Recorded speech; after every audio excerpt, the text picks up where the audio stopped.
The FIDE Grand Swiss is already just over halfway, with 6 rounds completed out of 11. We've seen classical chess at its best, with dramatic wins and fighting play, the contestants all vying for the prizes.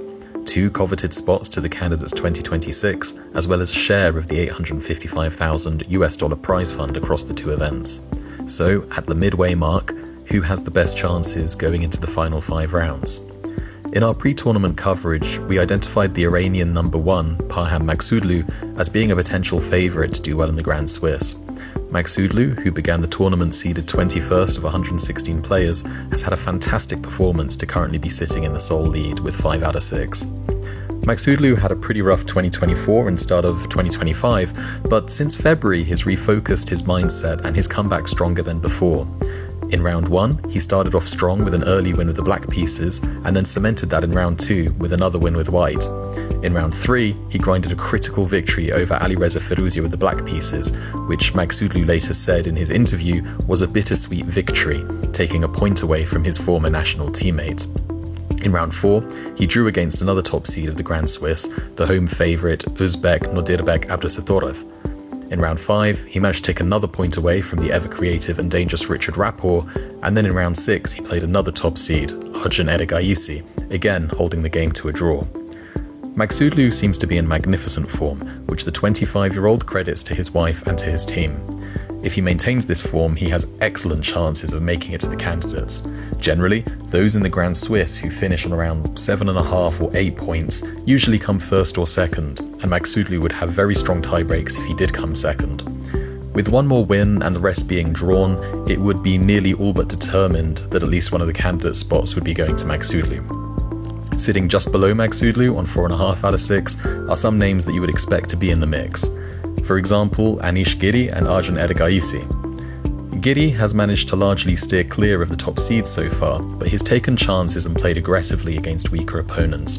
For example, in round 6's win against French champion, the 18-year-old Marc-Andrea Morizzi, who himself has been playing really exciting chess, he played very aggressively in a strong Sicilian Najdorf. Erigaisi has also played and drawn against top seeds Gukesh, the world champion, and Parham Maghsoodloo also already. Nihal Sarin is also on 4.5 out of 6, and like Giri, is yet to play any of the top seeds so far, but this will change in round 7 when he'll be facing Maghsoodloo. The European champion, Matthias Blühbaum, is also on 4.5 out of 6, with a surprise victory over the top seed of the tournament, Praggnanandhaa. Perhaps more surprisingly is Abhimanyu Mishra, also on 4.5 out of 6. The 16-year-old American has had a firecracker of a tournament so far, winning against Alexei Sarana, Yu Yangyi in a 7-hour marathon, and defeating the world champion, Gukesh. With draws against Blühbaum and Prag, Mishra is an underdog who is in a great position to potentially take a candidate spot. The 86th seeded player, Mishra, will face Anish Giri in round 7. Other ones to watch haven't done quite as magnificently, but both Hans Niemann and Yagiz Khan Erdemush are both on 4 out of 6. In theory, they could potentially still qualify for a candidate spot, but it would be quite an uphill battle. Regardless, they've both showcased extremely impressive chess, and that's especially the case for the Turkish prodigy, who at just 14 has shown extreme tenacity. He's already played some of the top seeds, including the world champion Gukesh, Vincent Keymer and Nodirbek Abdusatorov. He's had some topsy-turvy games, having a bit of a lucky escape against Gukesh, who blundered just before the additional time control and then lost his advantage.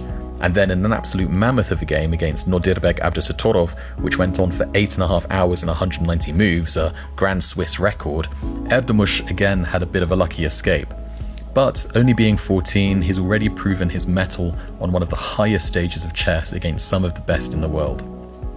Behind that peloton, there's a chasing pack on 4 out of 6, composing another 15 players or so, but it includes top seeds like Firouzja, Abdusatorov, Keymer, Mamedarov, and also has a few surprises like the French champion Marc-Andrea Morizzi and the world junior champion Pranav V. Players outside of the 4 out of 6 are essentially out of contention and include Prag, Aronian, Nepo, Rapport, Dubov, Fedoseev, MVL, and another one who was on our ones to watch list, Sindarov. Gukesh, the world champion, is also within this group on 3 out of 6. The world champion has had surprise back-to-back losses against Mishra and then against the Greek grandmaster Nicholas Theodorou. As world champion, Gukesh would not participate in the candidates, so he's essentially just playing for the experience and for his own enjoyment. Since winning the world championship, Gukesh has been intensely active in chess, almost averaging 2 tournaments a month.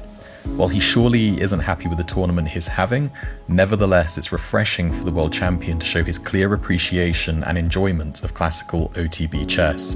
Meanwhile, in the FIDE Women's Grand Swiss, the field remains pretty open and unpredictable. From our ones to watch, Vaishali is currently sitting in joint first but with better tiebreaks on 5 out of 6. Vaishali actually won the 2023 Grand Swiss with 8.5 out of 11 and then qualified to the candidates, so she has previous experience here. Historically, Vaishali has maybe been a bit of a streaky player, sometimes having streaks of wins or losses. But recently she seems to have got this under control, or maybe is just in a very good streak at the moment.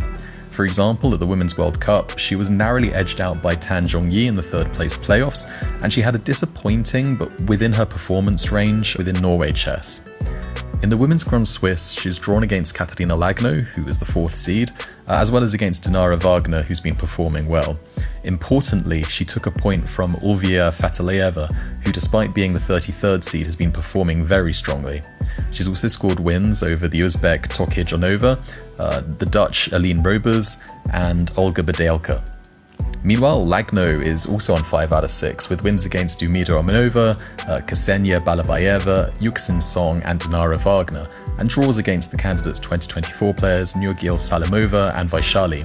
Lagno is maybe still yet to meet some of the strongest seeds, but those starting seeds, in fairness, have not been performing extremely well. The former Women's World Champion, Antoinetta Stefanova, is on 4.5 out of 6, with a somewhat unexpected victory against Tan Zhongyi in round 6. The Chinese IM, Qi Guo, has also been performing well, on 4.5 out of 6, and with better tiebreaks than Stefanova. A large number of players are on 4 out of 6, including the aforementioned Ulvia Fatilayeva, who's been playing extremely strongly and impressively. She's had wins against Paulina Shavalova, the 5th seed, Maria Muzichuk, the 6th seed, and Alexandra Kostenyuk, the 9th seed. A draw against Bibisara Asabayeva, the 3rd seed, means she's got strong results against many of the strongest women players already. Some of the top seeds, including Bibisara Asabayeva and Maria Muzichuk, are also on 4 out of 6, requiring some strong performances in the second half to get to around the 8 out of 11, which has historically been required to secure clear 1st or 2nd place. They're joined by players such as Yuxin Song, Dinara Wagner, Olga Giria, Stavrula Sulakadu, and Irina Bulmaga. Fan favourites and top seeds like Tan Zhongyi, Alexandra Kostenyuk, Harika Dronovali and Carissa Yip are on 3.5, while the top seed Anna Muzichuk is on 3 out of 6, a disappointing tournament for her perhaps. With 5 rounds left to go across both tournaments, what we can already take away is that classical chess is not dead. Far from it, in fact. There are very few occasions where Super Grandmasters, the 2700 plus monsters, compete and take risks in an open tournament format. Before the pandemic, mainstays of 2700s like Gibraltar or the Qatar Masters have now ended or rarely get this level of player. Outside of the cliquey, invitational round robins, what the Grand Swiss shows is how compelling and exciting classical chess can be when there are prizes of history and legacy at stake. It's a testament to what a shot at being the classical world champion means to these players, that they rise to the occasion, and is a special something that other formats and time categories can't yet match. Every round, Lichess is providing annotations from the tournament. For the annotations of many of the games and players touched on here, check the video description below for the links.